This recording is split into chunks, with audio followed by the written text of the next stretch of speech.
Now, it is our responsibility to take it up. It's not your spouse's responsibility, your kids, your pastors, your elders, anybody else. It says you take it up.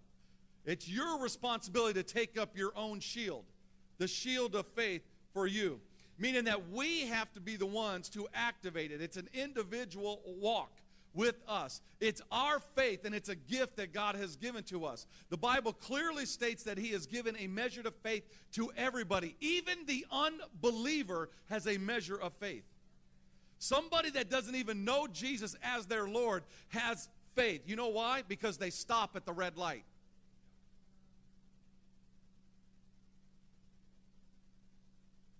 You never thought about that, huh?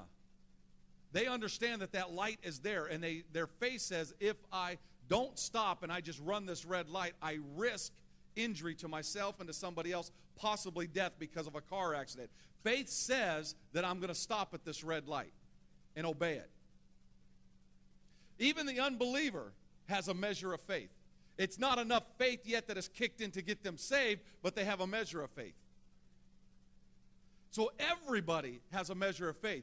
You have stepped into a measure of faith that has brought you salvation, that you're born again. So how much more strong is your shield? Because that faith within you, enough that says, I recognize and I realize that Jesus Christ is Lord and Savior, that he conquered death, hell, and the grave. I recognize that Jesus said that if you have that much faith, you could speak to the mountain and they will be removed and cast into the sea. So your faith and the shield of faith can protect you from anything. Now, when Paul wrote this statement about the full armor of God, he wrote it actually from a prison cell in Rome. There are 4 epistles. Epistles are writings, they're letters that are in the scriptures. He wrote 4 of them when he was in Rome in prison. They're called the prison epistles. Ephesians is one of those. And he was very familiar with the Roman culture. He was a Roman citizen. Obviously, the Romans at that time were in control of the known world around the Mediterranean Sea.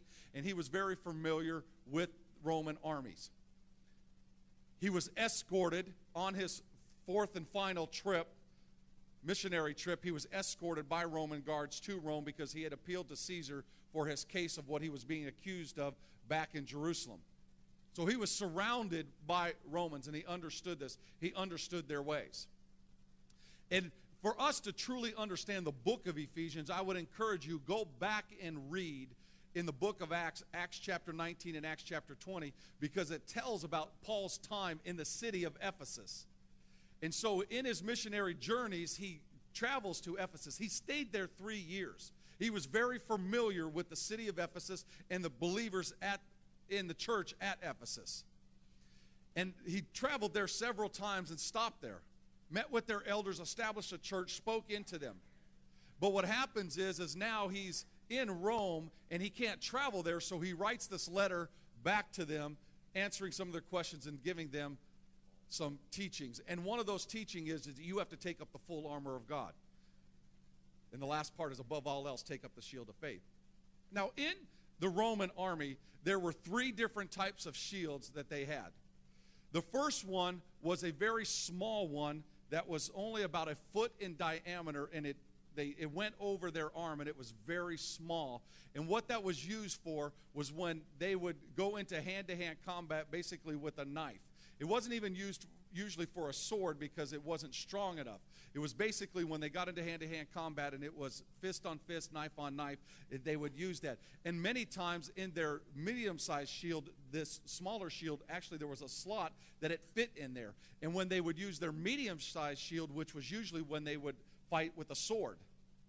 And so if they were fighting with a sword and they either lost their shield or somehow, that didn't work, they lost their sword, they would take out this smaller shield if they could, and they would put that on, and then they would fight hand-to-hand combat in close proximity.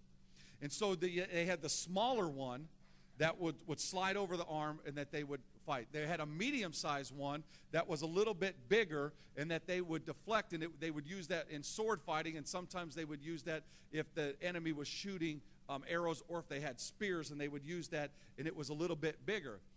The third one was the biggest one, and this one was used, it was 4 feet tall, 3 feet wide, and it was rounded a little bit.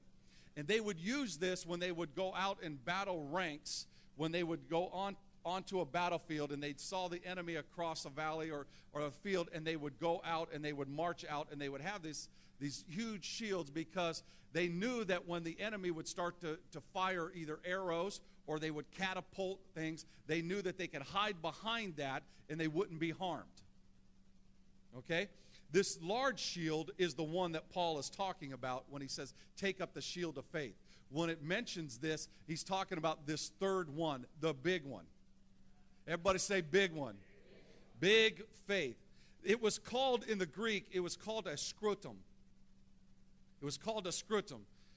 Okay? And it was, in the center of it, it had a knob that was rounded and had a little point that would come out of it. And that little knob was actually called the boss, where we get our term in America for somebody that's our leader, a boss. It is derivative from a knob that sticks out. And what that knob that sticks out was supposed to do was that when they would go in and if they would march together, they literally could push the enemy and it would throw the enemy off balance. Probably like most bosses. Right? Do we have a picture of that for us? Here's a good picture of what those shields are. See how they're 4 feet by 3 feet, and it's got the little round knob in it. They were bent a little bit so that if the arrows were to come or fire were to come, a lot of times they would catapult oil and things like that, and it would hit it, it would splat, and it would just go off to the side. Now, this particular formation here that you see illustrated is what is called, in the Greek, it was a testudo. A testudo, okay?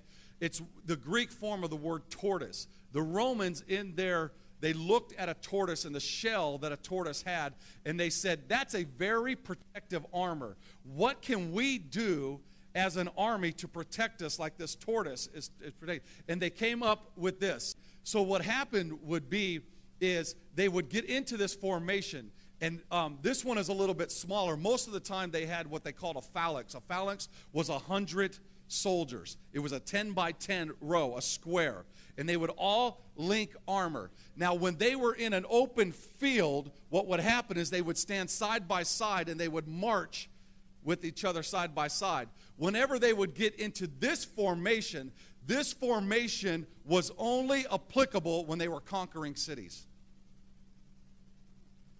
Think about this for a second. See, when they were in the open field, they could stand side by side and they could just march forward. And they could all hide behind their own shield. But when they approached a city, on the city wall there were people shooting arrows. Most of them had fire on them. Some of them didn't, and they would shoot those arrows. They would drop rocks on them. A lot of times they would drop oil on them when they got close to the city wall. And the way that they protected each other is that all of the people would lock their shields together. And then the guys on the inside would raise their shields up, and they would protect them from the top. Now, the principle is this.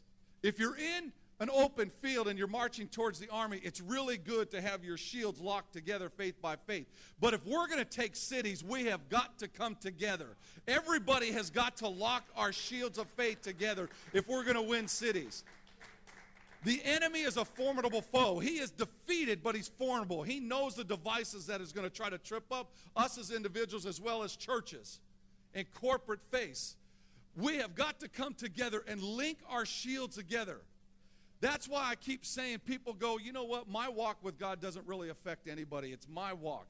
That is a lie of the enemy. That's one of those fiery darts that comes in and says that your faith doesn't really matter. Your life doesn't really matter. Because if any one of those shields goes down, the whole group is exposed.